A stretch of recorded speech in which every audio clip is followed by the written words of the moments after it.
Les deux pistes de Laporta en cas d'échec avec Erling Haaland. Hans Flick prend une sage décision concernant Lamine Yamal. Victor Roque décide qu'il ne reviendra plus au Barça. Là sont quelques-unes, parmi les multiples actualités que nous vous détaillerons dans cette vidéo. Salut à tous, bienvenue dans cette nouvelle édition d'Information. Les deux pistes de Laporta en cas d'échec avec Haaland Erling. En cas d'échec de Erling Haaland, les Catalans ont plusieurs solutions dans leur manche. Plus le temps passe, plus la rumeur d'Erling Haaland au FC Barcelone prend de l'ampleur. L'attaquant de Manchester City est l'une des priorités des dirigeants du club catalan pour l'été prochain. Pourtant sous contrat avec les Citizens jusqu'en 2027, l'international norvégien fait tourner la tête au Blaugrana. Au vu de la situation économique catastrophique du Barça, voir l'ancien du Borussia Dortmund faire ses premières piges en Liga semble peu probable. Mais l'actuel leader du championnat espagnol a plus d'un tour dans son sac en cas d'échec dans le dossier Haaland. Le FC Barcelone a déjà des plans en place si Erling Haaland ne signe pas au Barça. En effet, d'après les dernières informations du média The Sun, les Blaugrana veulent impérativement piocher en Premier League. L'avant-centre de Newcastle, Alexander Isak, figure en tête de leur liste, tout comme Darwin Núñez, sous contrat jusqu'en 2028 avec Liverpool. Il ne fait aucun doute que la direction barcelonaise cherche un remplaçant à Robert Lewandowski. Malgré l'énorme performance du Polonais cette saison, c'en est un élément qui oblige les dirigeants catalans à prévoir un successeur pour éviter toute surprise de l'avenir. Hans Flick prend une sage décision pour Yamal. Touché avec la Rora, Lamine Yamal est rentré prématurément à Barcelone. L'entraîneur Hansi Flick est prêt à faire un choix fort avec l'ailier. Lamine Yamal, jeune pépite du FC Barcelone, a été touché par une surcharge musculaire aux ischio-jambiers de la cuisse gauche, comme l'a confirmé le club catalan. Heureusement pour les Blaugrana, cette blessure n'est pas grave, mais elle nécessite une attention particulière. En effet, le joueur devrait être laissé au repos ce week-end lors de la confrontation face à Séville, en Liga, afin de préserver sa condition physique. Le staff médical n'a pas précisé de durée d'indisponibilité, mais la priorité est de permettre à Yamal de récupérer pleinement. Si son évolution est positive, il pourrait être prêt pour le prochain grand rendez-vous de Barcelone, à savoir le Clasico contre le Real Madrid le 26 octobre, au stade Santiago Bernabéu. Lamine Yamal, qui s'est blessé lors du dernier match de l'équipe d'Espagne contre le Danemark, victoire 1-0, a suivi les conseils des médecins de la Rora et est retourné à Barcelone pour subir des examens complémentaires. Ces derniers ont révélé une simple surcharge musculaire, sans complications sérieuses. Depuis son retour à la cité sportive de Barcelone, il suit un traitement adapté pour être apte le plus rapidement possible.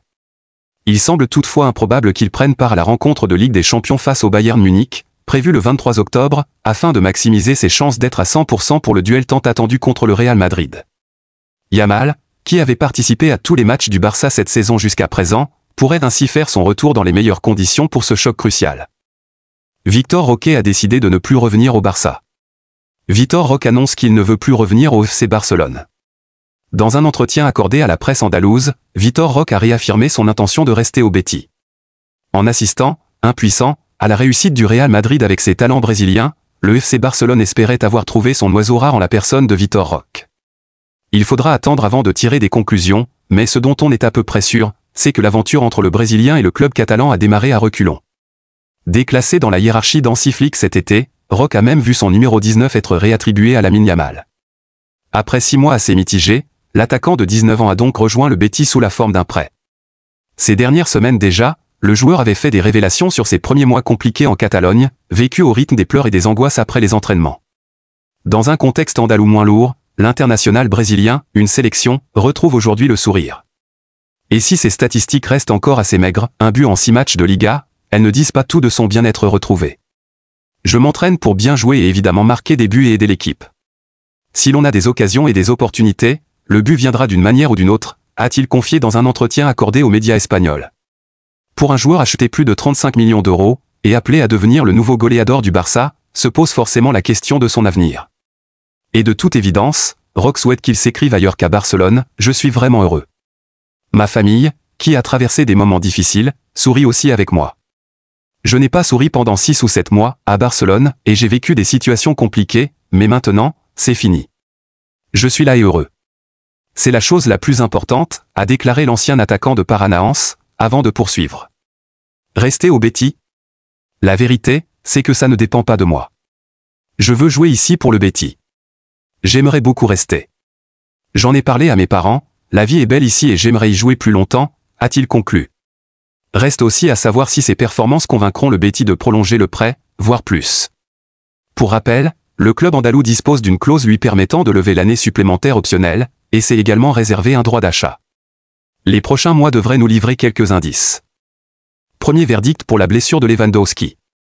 Robert Lewandowski a lancé un avertissement concernant son état physique ce mardi, avant le match de Ligue des Nations contre la Croatie. C'est un fait assez surprenant, l'attaquant du FC Barcelone ne figurait pas dans le 11 de départ de la Pologne, une rareté pour le joueur qui est habituellement un titulaire indiscutable. La raison ? Une légère blessure qui a poussé l'entraîneur à le ménager. Cependant, malgré ce contretemps, Lewandowski est entré en jeu en seconde période, remplaçant Swiderski. Malheureusement, il n'a pu disputer que 30 minutes avant de subir un tacle rugueux de Dominik Livakovic, qui l'a forcé à quitter le terrain en boitant. À sa sortie du stade, l'attaquant a tenu à rassurer les journalistes, affirmant que sa jambe allait bien. Mais du côté du Barça, l'inquiétude est palpable. Les médecins du club avaient averti qu'ils l'examineraient à son retour à Barcelone afin de déterminer s'il est apte à jouer contre Séville ce week-end. Le club catalan, qui reprend l'entraînement jeudi, attendra ce diagnostic avec impatience. Hansi Flick, l'entraîneur du FC Barcelone, se retrouve face à un dilemme concernant la gestion de son buteur. Doit-il aligner Lewandowski contre Séville ou le préserver en vue des deux grandes échéances à venir, un choc en Ligue des Champions contre le Bayern Munich, suivi du Clasico contre le Real Madrid au Bernabéu? Lewandowski, seul joueur à avoir débuté tous les matchs du Barça cette saison, pourrait bénéficier d'un repos bien mérité pour éviter une aggravation de sa blessure. Une situation qui rappelle celle du jeune prodige Lamine Yamal, récemment contraint de quitter le rassemblement de l'équipe nationale espagnole en raison d'une surcharge musculaire. Comme pour Lewandowski, Flick devra décider s'il risque de les faire jouer contre Séville, ou s'il préfère les ménager pour ces deux rencontres cruciales. Néanmoins, une vidéo rassure les fans. Pour résumer, absent du 11 de départ de la Pologne au coup d'envoi à cause d'une gêne, Robert Lewandowski est entré avant de subir un gros tacle qui l'a forcé à sortir du terrain. Son état inquiète le FC Barcelone, qui veut tirer une conclusion au plus vite. Les grosses critiques de Luis Enrique sur Araujo et le FC Barcelone. Avant la double confrontation entre le PSG et le FC Barcelone en Ligue des Champions la saison dernière, Luis Enrique avait analysé de près Ronald Araujo. La saison dernière, le PSG était venu à bout du FC Barcelone en quart de finale de Ligue des Champions. À l'aller, les Parisiens avaient perdu au Parc des Princes, 2-3, mais ont tout renversé en terre espagnole lors de la manche retour, 1-4. Un match durant lequel Ronald Araujo avait été expulsé dès la 29e minute, ce qui a bien arrangé les affaires des coéquipiers de Kylian Mbappé. Le défenseur central avait d'ailleurs été parfaitement analysé par le coach Luis Enrique. Luis Enrique n'y est pas allé de main morte en effet, comme on peut le voir dans une séquence du documentaire, consacré à l'entraîneur espagnol, ce dernier s'était étendu sur le cas de l'Uruguayen. Araujo est un joueur de haut niveau, mais c'est celui qui a le plus de problèmes avec la sortie du ballon. Chaque fois qu'il reçoit le ballon, nous bloquons une ligne de passe et nous sommes à l'intérieur, avait-il indiqué. Une analyse qui s'est révélée vraie. Ancien du Barça, Luis Enrique avait également déclaré que le Barça n'est pas une équipe dominante et ce n'est pas une bonne équipe défensive. Ils n'ont pas de qualité défensive. Ils ne font que balancer. Ter Stegen a battu le record de passes longues. Il joue comme Eibar.